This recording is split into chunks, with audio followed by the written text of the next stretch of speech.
So I got a lot of catching up to do. Got the RX8 right pulled in. I got the engine bay all cleaned up. I have a little bit more like real nitpicky, like up in the cracks. A couple more things to do there. Got this fender all done, all sanded down. The other side's almost done. But we're not talking about that day, we're talking about this.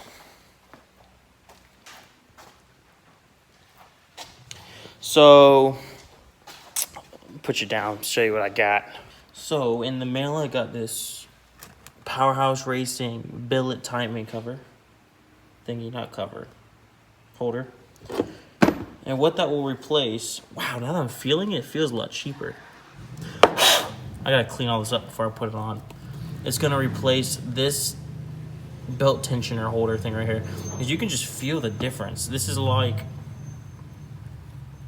I don't know. I can't bend it, but I can definitely tell the difference between the two. But yeah, that's gonna replace that. I got a new, what is this, idler pulley? I don't know. New tensioner. So, and I also got a new, from ATI, got a new harmonic balancer. The dampener. So yeah, I got some work to do today. Basically, I can assemble the entire timing belt. First things first, I got this crank pulley to get off. So I'm gonna try heating this and cooling this at the same time and see if I can pop it out. So in order to spin this, I need to lock the flywheel in place. Okay. Find the correct size breaker bar. Okay. So I think we're good. We start heating and cooling. But what I'm planning on using to cool is this freeze-off stuff. So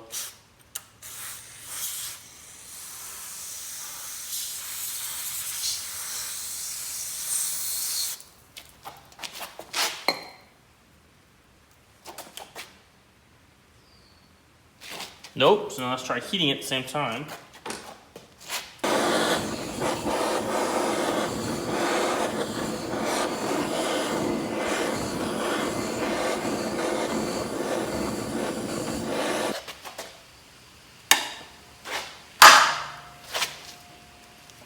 Come on.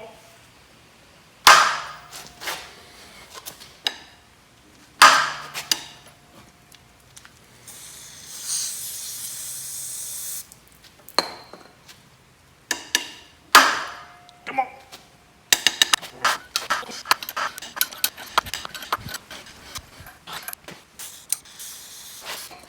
Dude, what the hell? That just pulled it right off. Wow, that's awesome. That worked flawlessly. All right, I'm gonna also take this thing real quick. Wow. So, as you guys saw, that was perfect. Like I said, I cooled down this inside, heated up the outside, and actually halfway through my torch broke.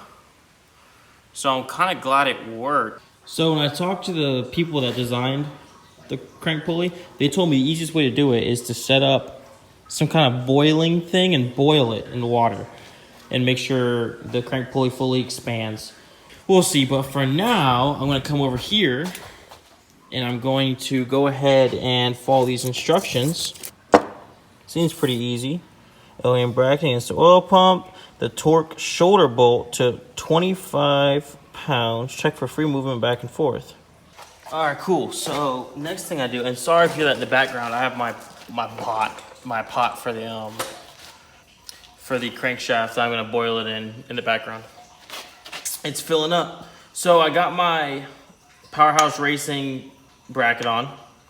I torqued down, I guess it's called a shoulder bolt. I torqued that down. It needs to go down to 20 foot-pounds right here. And now I'm going to line it all up and put it in time. So I got my timing belt right here. First thing I want to do, let me grab you and show you. So first thing you want to do is you see this little mark on the top right there. that needs to line up with top dead center, which on this cam gear is right there. Here, I'll show you on the stock one. On the stock cam gear, which is right here, that's top dead center right there. Why will it not focus? There. That's top dead center. Not the little circle. This little circle that you see right here needs to be to the right of top dead center. That one needs here. And also, what you notice about this VVTi gear is it spins a little bit without spinning the actual gear, without actually spinning the actual camshaft. So you want to make sure it's all the way to the right when you're doing it. You just got to spin all the way to the right. And you're going to line up with the little, there. It's the same looking one as the stock one. So we're going to, so now that we got all these things lined up, one thing to remember when you're doing this, well, okay. This method I'm showing you will only work for the 2JZ-GTE. The reason being is the camshafts are non-interference instead of being interference. I know the 2JZ-GE camshafts are interference based, so I know they're not, I know it's a little different than doing it this way. So the way I'm showing you right now is only for the 2JZ-GTE. But you line up the top, line up the VVTi gear, make sure it's always the right, line up the crankshaft, and then this little beveled piece right here, let me, I can't even show you because I can't take off this nut. Anyway, this beveled piece right here, this little thing, it has a bend to it like this. And you want it to stick out like that. So bend away from, it's meant to hold the belt on. So you want it to bend away from the belt. So just remember that. All right, but now that I have them all lined up, I want to make sure I have a new hydraulic tensioner. I'm gonna hold on to that. And I'm going to go ahead and start lining up my belt. So the way I start with it is you just want to go ahead and line up with the VVTi gear. Just want to make sure you get that all lined up. Then you want to get tension going down and then go around the crankshaft.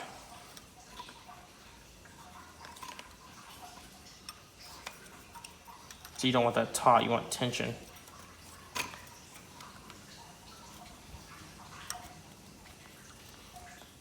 I mean, it should just line perfectly up once you get it around. Yeah. And up here. It should line perfectly up right here. And you may have to mess with it a little bit. Like right now, I need to go a little towards me, so I have my ratchet here. So that's it. Just so I can do a little bit of a nudge. Not much.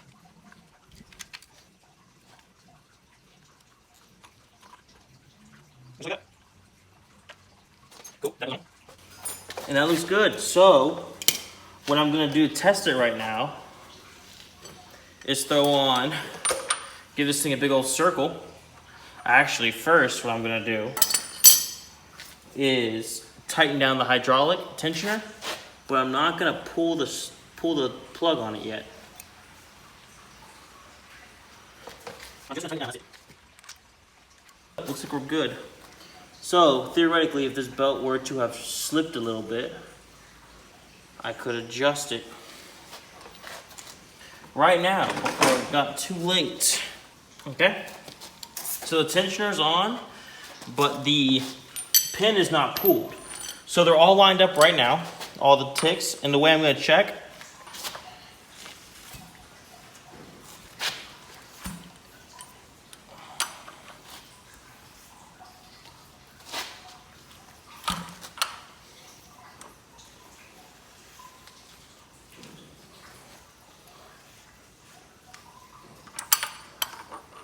the thing too is if the belt comes back and forth a little bit, that isn't too much of a concern.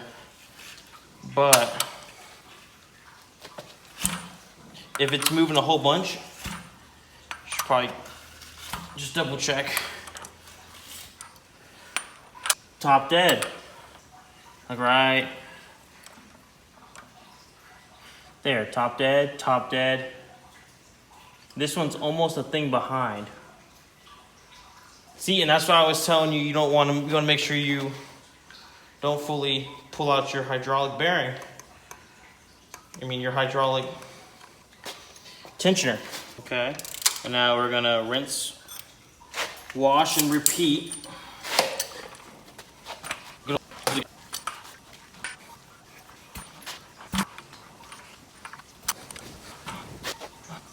Top dead, top dead, top dead.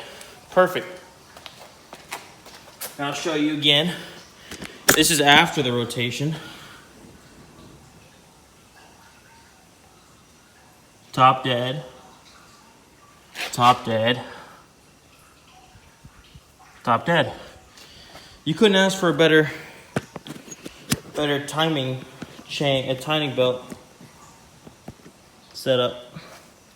Cool. And now that we know it works, we can go ahead and pull the pin. Cool. She works.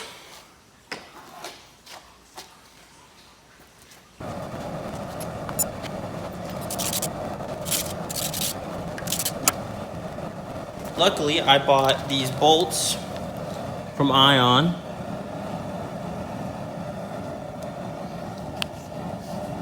So I'm gonna be using the lower timing cover bolts to put this thing back in place.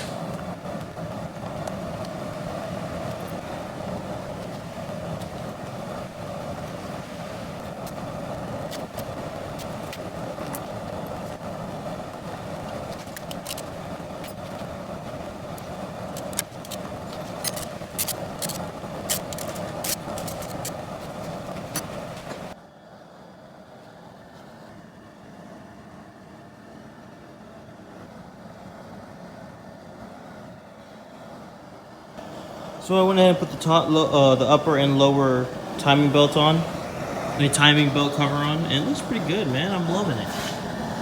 A little dress-up hardware from Ion. It's great. This is all. I tried to put paint on it last minute and didn't really work. But it's time. I'm gonna reach in, grab it with some gloves on with a little metal piece. And then I'm gonna put it on. Hopefully it expanded enough so it fits now. Woof, I'm scared, man. Okay, I should be good. And where are my gloves at? Gloves. Holy cow, this thing is hot.